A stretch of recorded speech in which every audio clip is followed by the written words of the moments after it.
తో మీకు ఇంకా పర్లేదనుకుంటా. May I? అర్థం కాల. టాపర్ అవ్వాలని కలగన్నారు, అయిపోయారు. ఇదేదో మాలాంటి వాళ్ళకి అనిపిస్తే మేము లాడర్ ఎక్కేస్తాం కదా. లిఫ్ట్ లో పైకి ఎక్కేసి లాడర్ అంటే ఏంటి? నాకు hello guys, welcome back to my channel. నేను మీరు ఇప్పుడు తరకందరు ఎలా ఉన్నారు, బాగున్నారా? శ్రీ చైతన్య కాలేజ్ ఆల్మోస్ట్ తెలంగాణ ఆంధ్రప్రదేశ్ లో మామూలు హైప్ ఉన్న కాలేజ్ కాదు అది. ర్యాంకులు మావే మావే మావే 1, 2, 3, 4 ఇలా ఎన్ని అయితే చేస్తారో దానికన్నా ముందు అది పక్కకు పెడితే మనం రీసెంట్ గా వస్తున్న ఇష్యూ మామూలు ఇష్యూ కాదు. అసలు కొట్టడం ఏంటి భయ్యా?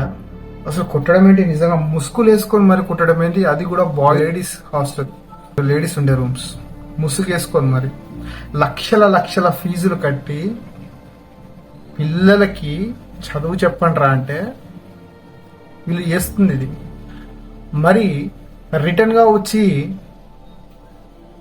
వాళ్ళ పేరెంట్స్ క్వశ్చన్ చేస్తే వాళ్ళ పైన విరుచుకుపడడం, డబ్బులు ఇచ్చి మరి కొట్టించుకోవడం అంటే ఇదేనేమో.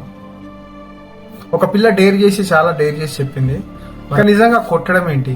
ఇన్ని లక్షల డబ్బులు కట్టించి కూడా నిజంగా అనాల్సింది వీళ్ళని కాదు, పేరెంట్స్ని మట్టికే అనాలి. అలా తప్పేం కాదు. ఎందుకంటే మీరు చదువుకున్న టైంలో మీరు చదువుకున్న ఎడ్యుకేషన్ ఎలా ఉండేనో మీకు తెలుసు.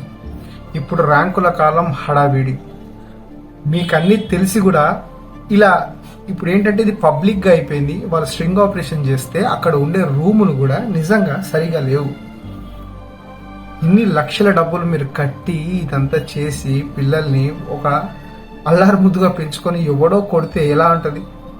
అసలు ఎడ్యుకేషన్ సిస్టమ్ కూడా చాలా మార్చింది. పిల్లల మీద చెయ్యి కూడా వేయకుండా ప్రేమగా చెప్పాలని అన్ని తెలిసి కూడా ఇలా అవుతుంటే జిగుప్సగా ఉంది. ఇంకోటి దీనికి హైలైట్ మనం మాట్లాడుకుందాం. శ్రీలీల ఉంది కదా, మహానటి శ్రీలీల ఒక యాడ్ చేసింది. ఇప్పుడు శ్రీలీల దగ్గరికి వెళ్ళాను అందరు కలిసి.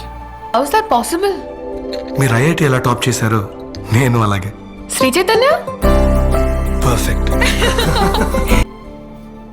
వెళ్తే తెలుస్తుంది, డబ్బులు ఇస్తే ఏది పడుతుంది యాడ్ చేయడం. శ్రీలీల బాగా నటించింది. నీట్లో పాస్ కావాలంటే శ్రీ చైతన్య కాలేజ్లో చదివినందుకు వచ్చిందంట యాక్టింగ్ ప్లస్. అది నిజంగా స్కూల్ అనేది యాజమాన్యం మంచిదే కాదు అనటంలో, కానీ ఇప్పుడు చేస్తున్న ఇదే కాదు. అడ్వకేట్ ఒక అన్న ఉన్నాడు కూడా, కుమార్ సంథింగ్ అన్న, దీనిపైన చాలా ఆపరేషన్ చేశాడు. శ్రీ చైతన్య కానీ నారాయణ కానీ ఇలాంటి ఏదైతే టెక్నో స్కూల్స్ ఉంటాయో, కాలేజెస్ ఉంటాయో వెళ్ళి వాళ్ళ సమస్యలు తెలుసుకోవడానికి వెళ్తే అక్కడ కూడా చాలా విచిత్రంగా ఆయనకి ఆన్సర్లు ఇచ్చారు. ఆయన హైకోర్టు అడ్వకేట్ లాయర్ అనుకుంటే సంథింగ్. సో ఏంటంటే పేరెంట్స్ చాలా జాగ్రత్తగా గమనించండి. మీరు కూడా ఏదో ర్యాంకులు కొడితేనే జీవితం లాగా అయితే ఉండొద్దు కదా. లైఫ్, చదువు అనేది నాలెడ్జ్, బతకడం అనేది ఐడెంటిటీ. అది ఎలా అయినా బతకొచ్చు. ఒక బిల్ గేట్స్ ని ఒక ఛాయ్ వాళ్ళ డాలీ ఛాయ్ వాళ్ళ గాడు, బిల్ గేట్స్ వచ్చి నా దగ్గరికి, ఆడు అన్ఫర్ట్ గాడు. దానికి కావాల్సింది టాలెంట్, స్కిల్ ఉండాలి బతకడానికి కావాల్సింది. కానీ మరీ పేరెంట్స్ ఇలా తయారయ్యారేంటి? డబ్బులు ఇచ్చి మరీ పుట్టించుకోవడం, ఇది ఎంత మాత్రం కరెక్ట్? చూడాలి మరి ప్రభుత్వం ఏం చేస్తుందో దీని పట్ల. జై హింద్. ఫస్ట్ అయితే శ్రీలీల దగ్గరికి వెళ్ళండి. మేడం మీ యాడ్ చూసి ఎంతమంది మేము జాయిన్ అయినాం, మరి పరిస్థితి ఏంది ఇలా ఉందని. డబ్బు కదా, ఏదైనా ఇస్తే సింపుల్ గా టక్కున ఒక 2 రోజులు షూట్ పెట్టుకుని స్క్రిప్ట్ రాసుకొని పోయి చేస్తారు. మరి అంతర్గతంగా వెళ్ళి ఎవరు ఆలోచించారు కదా. అది school education system right now. జై హింద్. మీ సక్సెస్ స్టోరీ శ్రీ చైతన్యతో మొదలు.